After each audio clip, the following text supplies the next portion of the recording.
Thank you so much. Geez, I was just checking in already.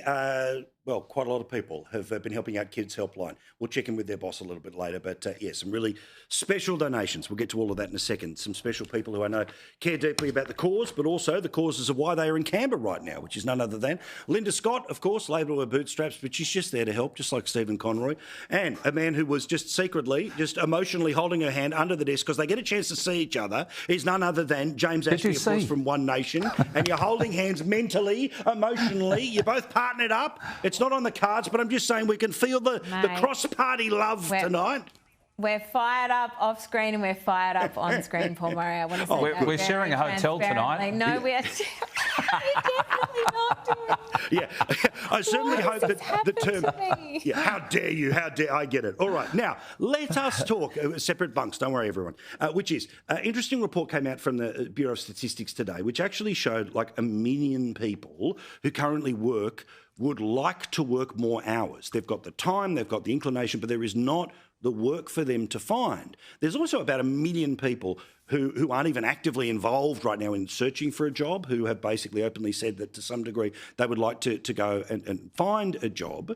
Let's start with you here, James, about these numbers, because we keep being told the economy hunky-dory, an election where basically, you know, the haves sort of middle-fingered the have-nots in terms of the areas of cost of living of the past couple of years, because we've talked about poverty and how people don't seem to care no matter what they actually say.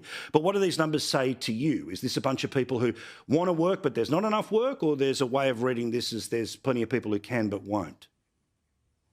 Well, firstly, I'll congratulate the 14 million people that are gainfully employed and helping to aid the economy and this recklessly over-expensive government that we currently have. But for the 1 million people that are not currently working, I think there's about 1.7 million people across the country that are currently not working. And there's some of those people, for obvious reasons, can't exactly start a job tomorrow. You know, they've got to organise kids to get into daycare. Some of these people have also got to consider the fact that daycare chews up a lot of the money that they earn on a daily basis too.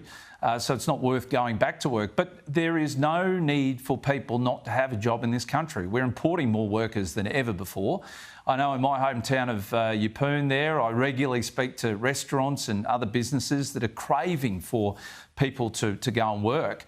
But the sad reality of it is that people aren't coping on one wage.